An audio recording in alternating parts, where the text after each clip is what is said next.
ও দেশটা তোমার বাপের নাকি করছো ছালা কালা, কিছু বললেই ধরতা চেপে জনগণের গলা। ও দেশটা তোমার বাপের নাকি করছো ছালা কলা, কিছু বললেই ধরতা চেপে জনগণের গলা। মনে রেখো যুদ্ধ করে রক্ত দিয়ে দেশ পেয়েছি, দেশে দেশে দেশ বাঁচাতে রক্ত দিতে রাজি আছি। মনে রেখো যুদ্ধ করে রক্ত দিয়ে। এই যে এত বছর পর চিকিৎসা করার জন্য লন্ডনে গিয়েছিলেন, আজকে দীর্ঘদিন চিকিৎসার পর সুস্থ হয়ে আমাদের দেশে আসছেন বেগম জিয়া, আমাদের দেশনেত্রী। তো সেক্ষেত্রে আমাদের খুবই আনন্দ হচ্ছে, আমরা খুব আনন্দিত। আজকে আমরা নতুন করে তাকে একদম সুস্থভাবে আমাদের দেশে আমাদের মাঝে ফিরে পাচ্ছি। এর থেকে আনন্দের আর কি হতে পারে? যথেষ্ট বলা হয়ে গেছে, আর নতুন করে কিছুই বলার নাই। বলবো যে উনি তো পালিয়ে চলে গেছে দেশ ছেড়ে, তো যে দেশে থাকার বা যে দীর্ঘভাবে থাকতে চায়, দীর্ঘস্থায়ীভাবে থাকতে চায়, সে কিন্তু দেশেই চলে আসতেছে।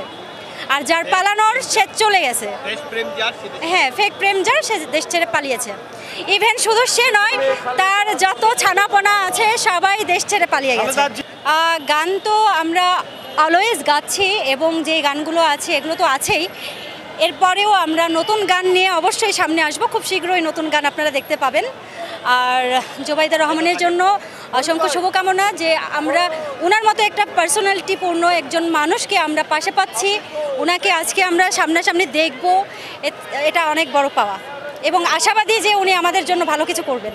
ও দেশটা তোমার বাপের নাকি করছো ছালা কালা, কিছু বললেই ধরতা চেপে জনগণের গলা।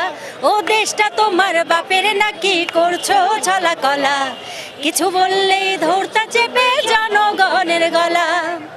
মনে রেখো যুদ্ধ করে রক্ত দিয়ে দেশ পেয়েছি, দেশে দেশে দেশ বাঁচাতে রক্ত দিতে রাজি আছি।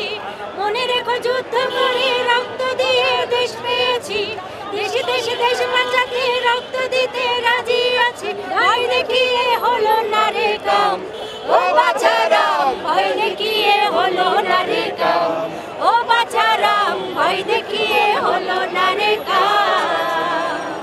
আজকে খুশির দিন, আনন্দের দিন।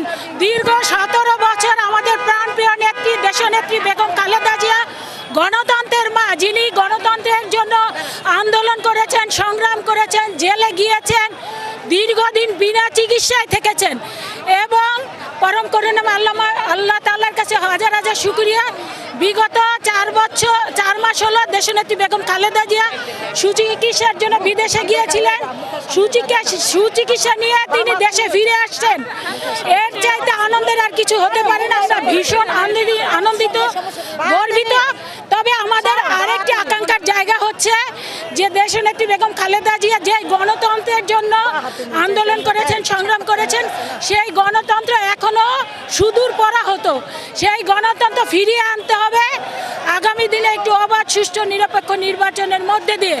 আমরা বিশ্বাস করি আমাদের নেত্রী দেশে ফিরে এসছেন। আমাদের অ্যাক্টিং চেয়ারম্যান জনাব তারেক রহমানের সুযোগ্য সহধর্মিণী ডক্টর জুবাইদা রহমান দেশে ফিরে এসছেন। ইনশাল্লাহ জাতীয়তাবাদী দল লক্ষ্যে পৌঁছাবে, গণতন্ত্র ফিরিয়ে আনবে, দেশে একটি অবাধ, সুষ্ঠু, নিরপেক্ষ নির্বাচন হবে।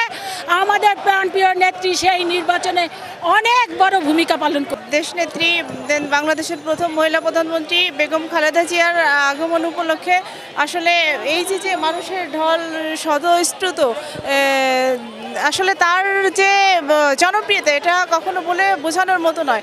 বিগত বছরে যখন তাকে স্বৈরাচার সরকার দেশ ছেড়ে চলে যাওয়ার একটা কথা বলেছিল, কিন্তু তখনও কিন্তু সে বলেছিল যে আমি কখনো দেশ ছাড়বো না, মৃত্যু হয় আমার দেশেই মৃত্যু হবে। এই যে মানুষ, প্রতিটা মানুষের হৃদয়ের স্পন্দনে বেগম খালেদা জিয়া, রক্তে রক্তে, সেই রক্তের টান থেকে আজকে জনসমুদ্র দেখে না, কি বলবো। আসলে এইটা একদম মানে নিকৃষ্ট, খুবই ঘৃণিত একটা কাজ। এতই ছোট, দেখেন বিগত যে স্বৈরাচার সরকার, সে বাংলাদেশের প্রথম মহিলা প্রধানমন্ত্রী, তার সম্মান অনুযায়ী তাকে কিন্তু দেশে মানে বিদেশে যাওয়ার সুস্থতার জন্য যে সে বাইরে যাবে সেটা কিন্তু তাকে কখনো দেওয়া হয়নি। অথচ স্বৈরাচার সরকারের আমলে দেখেন আপনারা তার যে সাঙ্গুপাঙ্গু বলেন, নিম্ন শ্রেণীর একটা কর্মী পর্যন্ত তারা বাইরে যে ট্রিটমেন্ট দিচ্ছে, অথচ এতটুকু সম্মান তারা দেয়নি যে একজন বাংলাদেশের যে বিরোধী দলের প্রধানমন্ত্রী সে যে বাইরে যে একজন শরণাপন্ন হবে বা ডাক্তার দেখাবে, এটা সুযোগ তারা দেয়নি। এটা খুবই ঘৃণিতজনক একটা কাজ। আমার নাম আফরোজা জামান, সাংগঠনিক সম্পাদক বাংলাদেশ জাতীয়তাবাদী মহিলা দল, গোপালগঞ্জ জেলা। গোপালগঞ্জ থেকে আলহামদুলিল্লাহ আমার গোপালগঞ্জ 1 আসন। তো আমাদের আসনে আমি বরাবরই দেখে আসছি, আমরা বিগত বছরে যখন স্বৈরাচার সরকার স্টিল ক্ষমতায় ছিল তখনই কিন্তু আমরা মানে যে কর্ম করে আসছি মানে জাতীয়তাবাদী দলের পক্ষ থেকে যে প্রতিটা কর্মসূচি আমরা বরাবরই পালন করে আসছি। ইনশাল্লাহ আগামী দিনে আমাদের দেশনায়ক জনাব তারেক রহমানের নেতৃত্বে আরও ঐক্যবদ্ধ হওয়ার চেষ্টা করছি ইনশাল্লাহ। আলহামদুলিল্লাহ মানুষ দেখেন, আমি যদি একথা বলেন আমি বারবারই বলবো, বগুড়া জেলায় কি আওয়ামী লীগ নেই? অবশ্যই শক্তিশালী আওয়ামী লীগ বগুড়া জেলায় আছে। অনুরূপভাবে আমাদের গোপালগঞ্জ শক্তিশালী জাতীয়তাবাদী দল বিএনপি আছে, বাট তারা কখনো অনেকে ভয়ে প্রকাশে গুম খুনের ভয়ে করতে পারেনি। আজ একটা বাবা ওপেনে বিএনপি করবে, দেখা যাচ্ছে তার ছেলেকে জবাই করে ফেলবে এই জন্য, কিন্তু আমরা মরণের ভয় নিয়ে করছি। আমি একটা মেয়ে মানুষ, দেখেন আমার হাতে এই যে কত আঘাতের চিহ্ন, মারপিট খেয়ে আমরা সংগ্রাম করে রেখেছি। ইনশাল্লাহ আগামী দিনে আমরা ঐক্যবদ্ধ তারেক রহমানের জন্য।